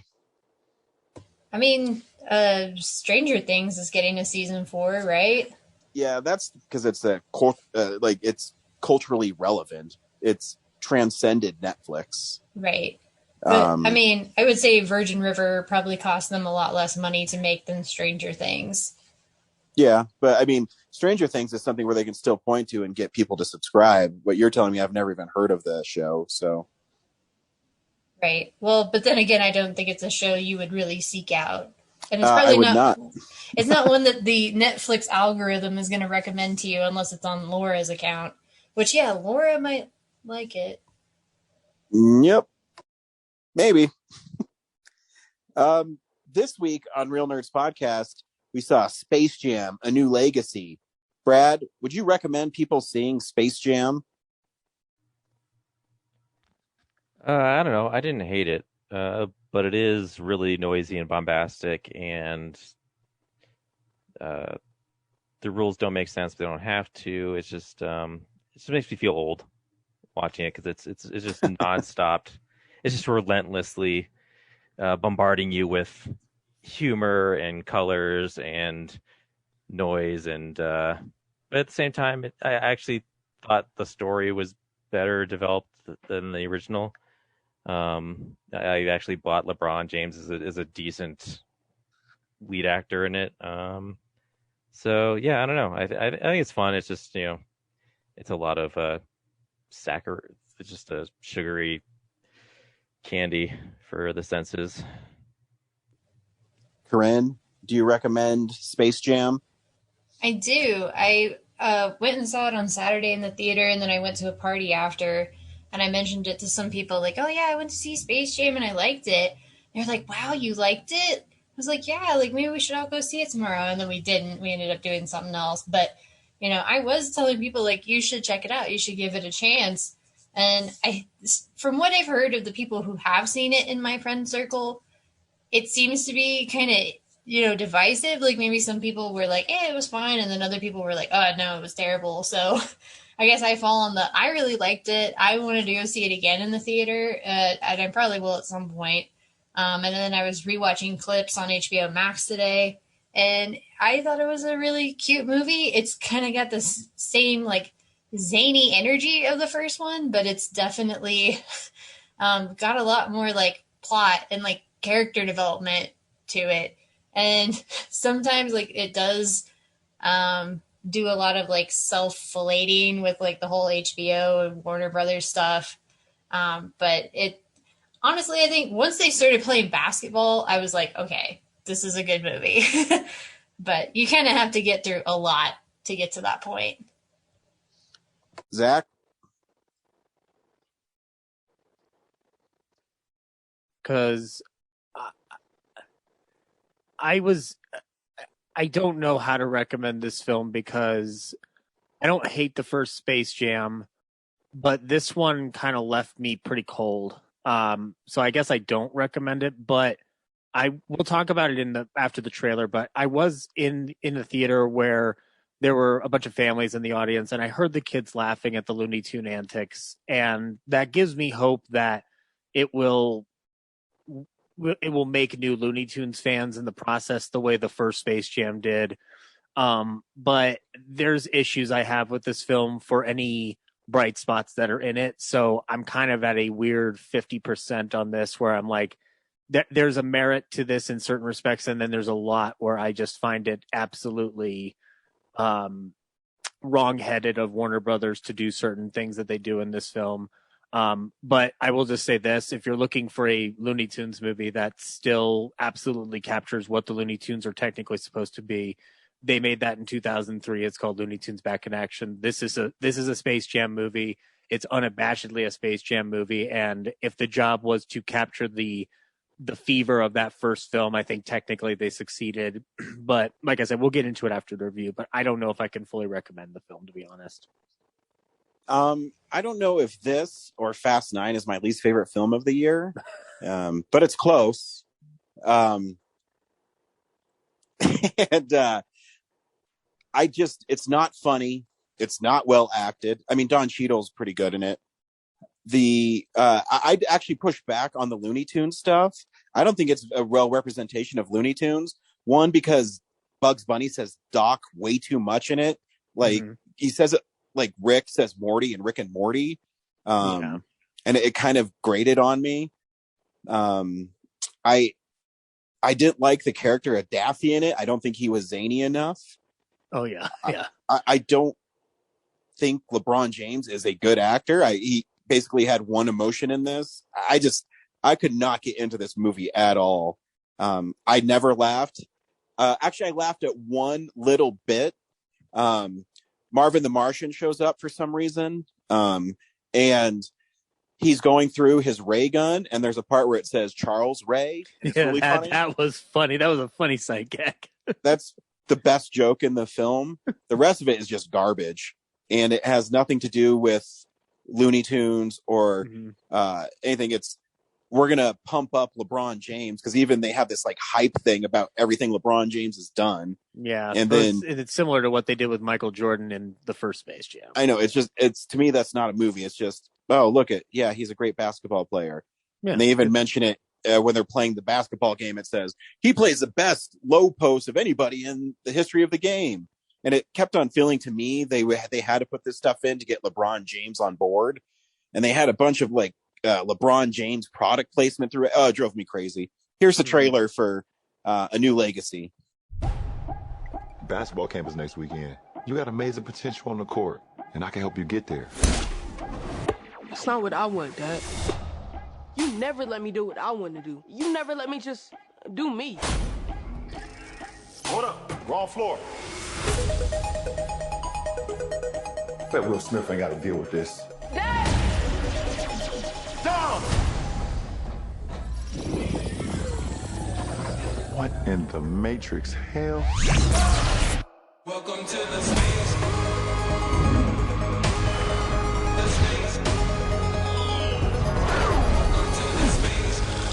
Welcome, King James. I am the king of this domain. This is the serververse. What'd you do to my son? Where's Dom? The only way you're getting your son back is if you and I play a little basketball. Pete, send this clown to the rejects. Wait.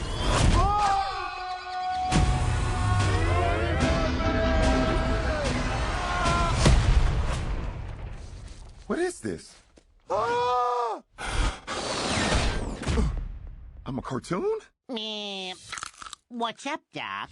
Come on and ride, baby, ride! I need to assemble an elite team to help get my son back. I know what you're looking for. So shoot, baby, shoot! A dream team. Them, shoot the ball.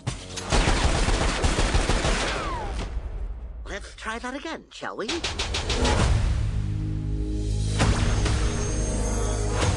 King James. Welcome to the Space Jam.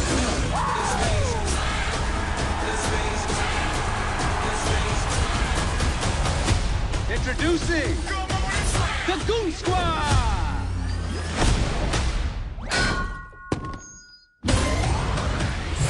You gotta win this game. Let's end this. Got you, Kron. And get our son back.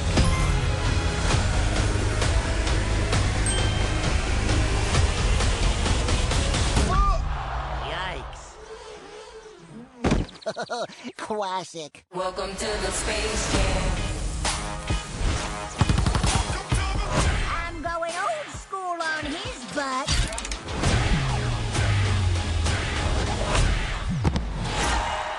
Whoa.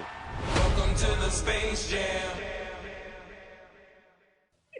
Space Jam: A New Legacy. In it, LeBron James is a kid and he's playing a Game Boy when he should be focusing on basketball. And his coach is like, "You're an asshole. You need to be paying attention to basketball."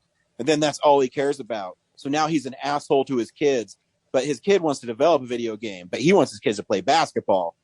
And in the process, he makes fun of Don Cheadle's algorithm program, which makes Don Cheadle mad. And then they're sucked into the servers at Warner Brothers and they have to play a basketball game that his son developed, but he didn't listen to his son, so he doesn't know how to play the game. So they're getting destroyed. And that's the plot of Space Jam. So Ryan, I'm amazed that you described that plot and didn't have an aneurysm right afterward. It's so bad. First of all, let's get this right off the bat. The movie is called Space Jam: A New Legacy. So the new legacy is that a Space Jam movie that doesn't have anything to do with elements of outer space. Okay. Fine, I'll deal with that. It's not like it mattered in the first one to begin with, anyway. Okay, fine, fair enough.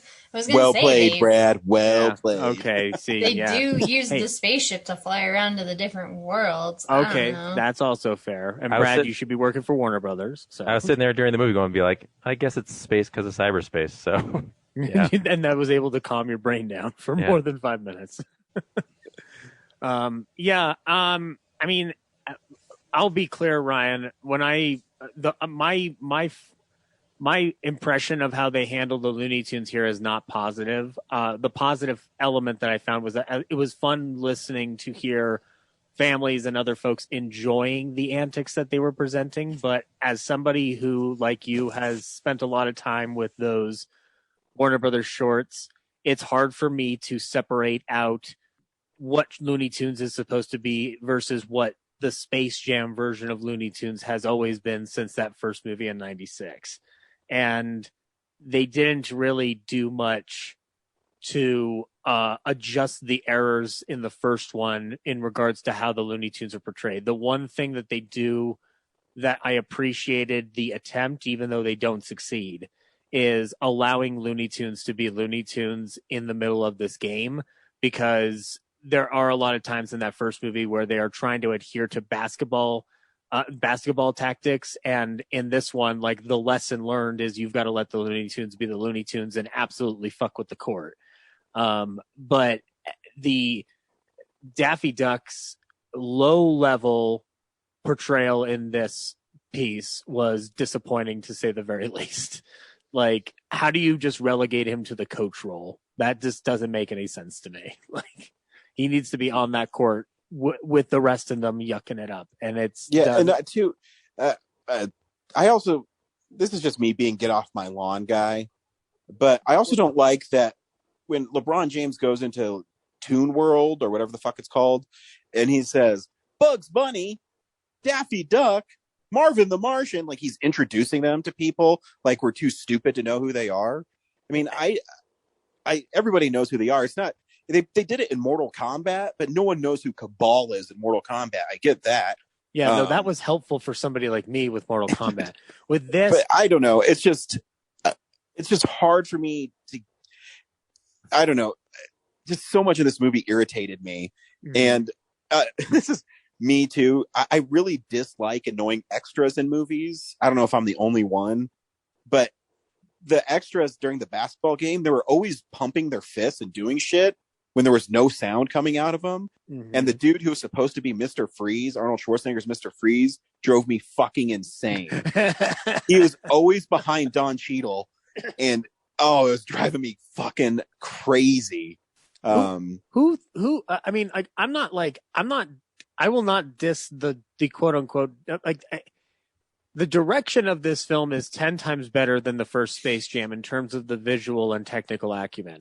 Oh no, I mean it looks amazing. I mean, I'm not knocking the look of the film. But you are right. Those extras, I was going to point out, who is making a PG movie and decides, you know what we need? The Droogies from A Clockwork Orange. That's what we need in the background. Same thing, Zach. I was like, why are they here? In the background, I'm like, what the hell? That is now, but then again, you could also be asking, okay, well, then why is there a Pulp Fiction joke in the first Space Jam? And I guess technically, I have no reason to disregard that. It was just strange to see it, but it's, I guess, no more strange than Granny drinking martinis and saying haters gonna hate. I guess it's just, it's gonna be what it's gonna be.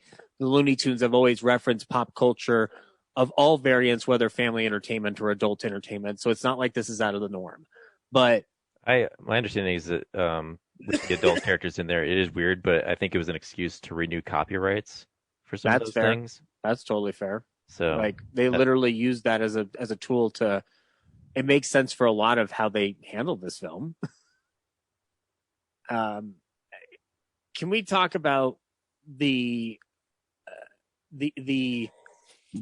amount of times Warner Brothers tries to own their own mistakes with IP by addressing their business decisions with this algorithm joke? Because I find it very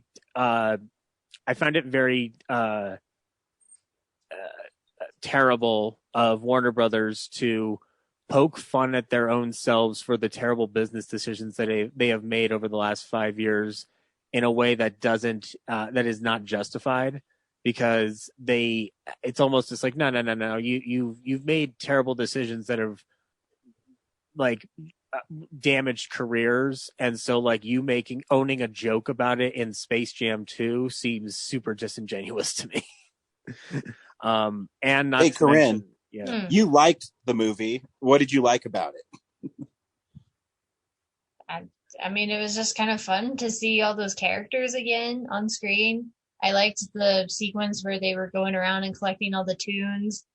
I really liked, who was it? Who were the ones who were in Mad Max? It was like Roadrunner and Wile E. Coyote or something. Yeah, it was Roadrunner, Wile E. Coyote, and which I thought later, I was like, Tasmanian Devil should have been there. Like, Australia, there's that connection. That does make the most sense. Yeah, but I don't know. It was just fun. I guess I didn't have like super high expectations for it. It's a Space Jam movie. Like, the first Space Jam was absolutely ridiculous. Mm-hmm. It's a commercial, and this is a commercial as well. I mean, I know you guys are, I just have kind of a peripheral knowledge of Looney Tunes. Like, I watched them a little when I was a kid, and I watched Space Jam a lot when I was a kid.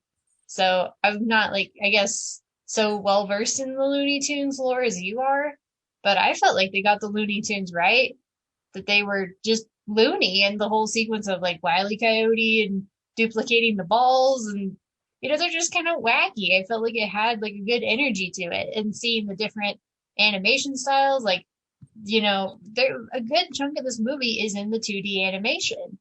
And then when they switch to 3D, it's really, really impressive, because I do like that they point out that it's like that's not what they want to be. Exactly. I mean, they made it cartoonish enough that they don't look like super photorealistic, but they still mesh really well with like the environment. You know what I mean? Mm-hmm. Yeah, no, it's a testament to the animators, and like there are gags in this movie that are fun. Like, the movie isn't devoid. I didn't mean to cut you off, Zach. We were just like, negative is driving me crazy. No, I understand. Totally. Nothing you personally. It's just, I will say I did give the film 1.5 stars. The 1 star is for the Ray Charles joke, and the half star is that they let Bugs Bunny be the hero, and I liked that. Mm-hmm. I will make an argument for that Porky Pig rap being a lot of fun. No, it's awful. Ryan. Awful. Kids are going to get a history lesson of how long Porky Pig has been around and basically founded the Looney Tunes starting in 1935. He works that into the lyrics. I'm a fan of that. I like that idea. I wasn't a fan of that sequence in particular. I did. So there's two sequences I really liked, and I went back and rewatched clips of them. Was when they introduced Kronos with Dame Time, and like the song that plays, the slow motion, like everything just kind of clicked in that sequence for me, and it was just like really impressive, and like I said, had really good energy. And then when they introduced Michael Jordan, that was funny. Like when they said it, I was like, oh my gosh, like he's really gonna do a cameo. And then they kind of built it up a little too much, and I was like, no, it's not really gonna be him. But then of course it's Michael B. Jordan, and I was like, okay, like boom, the light bulbs went off. I'm like, oh right, because Ryan Coogler was the producer, so that makes a lot of sense. And I like there's a gag on my Daffy's, eyes rolled when that happened. I go, oh, okay. There's a gag on Daffy's notepad. Yeah, where it says like trade Sylvester. Trade Sylvester. That did give me a good chuckle. And I do like the ball duplicating gag with Wile E. Coyote, because it's kind of nice to see like, oh cool, one of his Acme inventions is finally going to work, and then of course it doesn't. But it's like it comes like this. I think Wile E. Coyote got the most points out of anybody. He did. I think he got like 500 in that one play. He's the reason they won the game, really. Why did the Goon Squad not score a single point in the whole second half? The fuck? Because they were allowed until the very end when Don Cheadle like dunked the ball. Because the Looney Tunes were allowed to be loony because they weren't being dictated by LeBron James's typical basketball standards. Instead, they were allowed to be Looney Tunes, which is what they are. So I guess that's why. It's also a movie, so I'm not going to expect it to run by the same rules that a normal basketball game does. No, I don't care about that. Just go back and watch the original Space Jam. They do that kind of bullshit too. It just drives me crazy. The extras. Brad, you've been quiet. Is there anything we missed that you wanted to bring up? Yeah, I was thinking about the extras too, and I kind of came down on the side of like, well, you can't really move them because then it would just be like continuity error after continuity error. Yeah, no, I don't care about that. It's just they're acting. Oh, it drove me crazy. But going back to like, I appreciated Bugs Bunny sacrificing himself, but it is negated by the fact that by the end of the movie, he's just like, no, I'm fine. Like, here I am. True. But I mean, it kind of made sense though because we don't know how it. What? I was like in the middle of a thought. Oh, sorry. Well, like when they were kind of coming up with the play, I was like, why don't they just, if LeBron James is such a basketball mastermind, why doesn't he use his knowledge to trick Al G. Rhythm into performing that glitch himself, so that he's the one who gets deleted from the game? It actually would make more sense from a Looney Tunes point of view to have Bugs Bunny trick him the same way he tricks like Elmer Fudd or any of his other nemesis in the different shorts. It would make more sense. Yeah, but like my feeling is like the Looney Tunes are still cameo actors in this movie, and the core of the story is LeBron James and his son. Mm-hmm. So, LeBron James finally caves and starts, letting people have fun, but then he can still be the hero by being like, okay, I know about basketball. I can goad this guy into performing the move, so we don't have to sacrifice ourselves after all. Mm-hmm. Like, it doesn't have to be one of us. Or the kid's so smart that he can do it. So I guess it's to give Bugs Bunny emotional stakes, which he doesn't technically have in the first Space Jam, apart from the whole slavery thing. But he doesn't have it in the end because he doesn't sacrifice himself. He's just like, surprise, I'm okay. I'm just in the real world. Whatever. There's no explanation. It just is because it has to be a happy ending. Yeah, they're Looney Tunes. They're indestructible. How many times has Wile E. Coyote like fallen off a cliff or whatever? That's just kind of so why should I care if Bugs sacrifices himself then?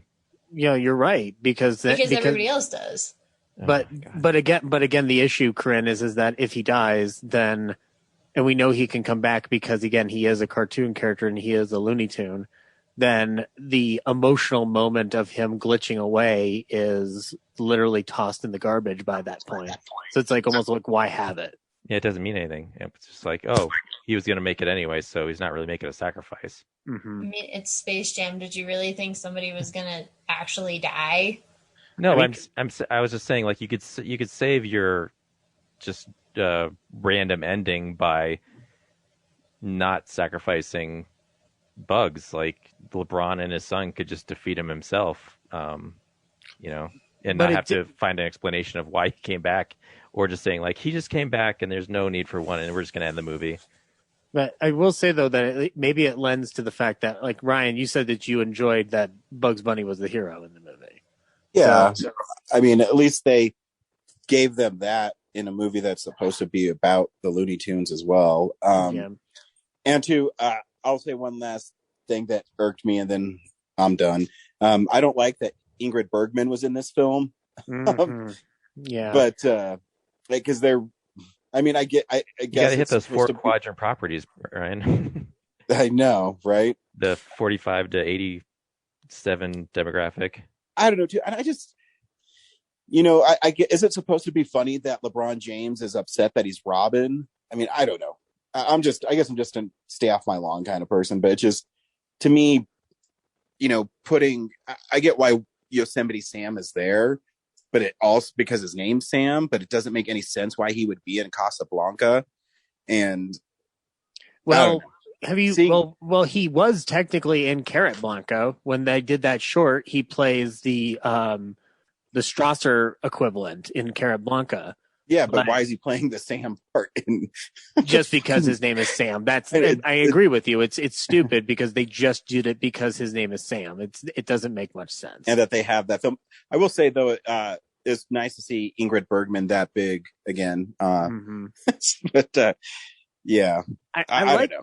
I like the line, "Lady, you've got baggage," but it's like almost like, why not just reanimate your setting from Carrot Blanca as opposed to just inserting the Looney Tunes into previously established footage from Casablanca? Well, because people know what Casablanca is. They don't know what Carrot Blanca is. I mean, it's a parody of Casablanca. It's not going to be. No, I know, but we get that joke, Zach. Yeah, I've never heard it Carrot Blanco or whatever. Okay, well, at any rate, I agree, Ryan. I don't appreciate Ingrid Bergman being utilized in this film either, because that is, it's not like an insult to Casablanca, and it doesn't take anything away from me. It's just kind of just like, why not just make it like a black and white, like a generic black and white world that has a detective character and whatnot, like. But I guess it doesn't fall in line with the rest of the references they make, whether it's the DC universe or Harry Potter or the Matrix, however they want to insert Warner Brothers references. Like the attempts to try to do that are attempting to be like fun, tongue in cheek, but they come off as just as disingenuous as the advertisements do in the form of the first Space Jam. So one of my friends on Facebook, we met him at Telluride Horror. He's a filmmaker. His name's Raphael. He said Space Jam: A New Legacy, more like Ready Player No. I'm like, yeah, that's more clever than anything in Space Jam. That's so Warner Brothers movie. Yeah, that's the thing. Like the Warner Brothers has done this twice now, where they've inserted the Iron Giant into properties other than the Iron Giant.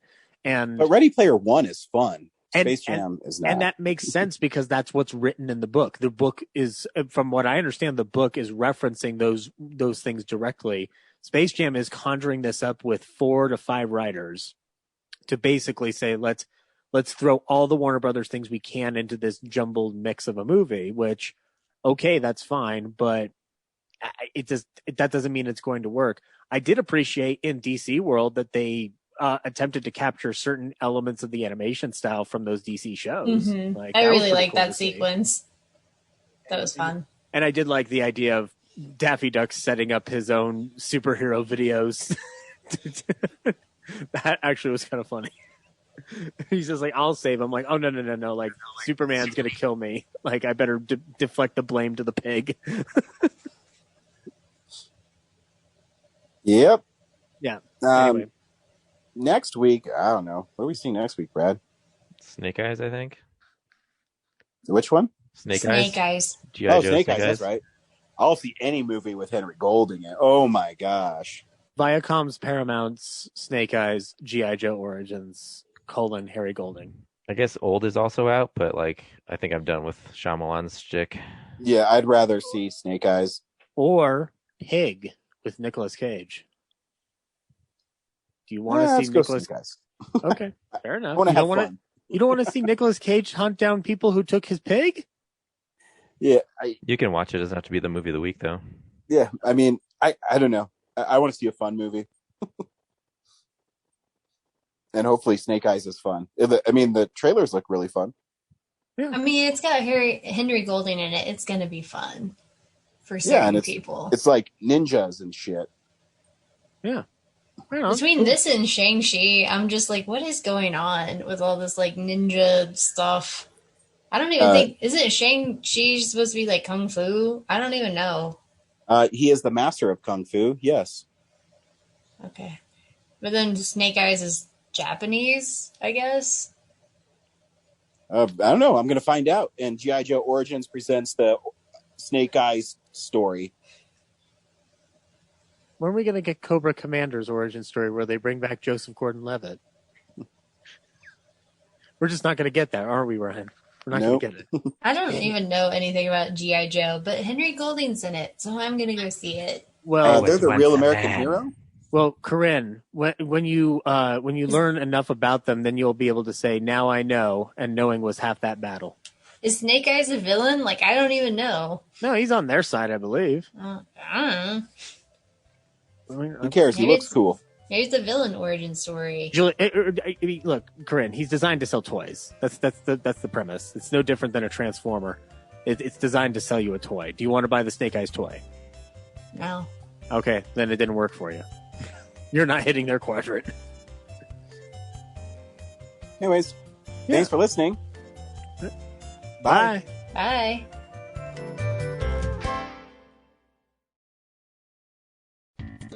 Thank you for listening to this episode of Real Nerds Podcast. Real Nerds Podcast is a production of Nebulous Visions Multimedia. Thank you to Sparks Mandrill and Plan 9 Studios for our kick-ass theme song. Also, if you're in the Denver area and you're looking for a cool place to see movies, we see them at the Alamo Drafthouse in Littleton and now also in Sloan's Lake. Thank you to Colorado Coins, Cards, and Comics for supplying us with all our comic needs, especially you, Andrew. You know who you are. And a big shout out to James's mom. I'm giving you an electronic hug that you can feel through the airwaves. Thanks for listening, and have a nice day. What a dickhead.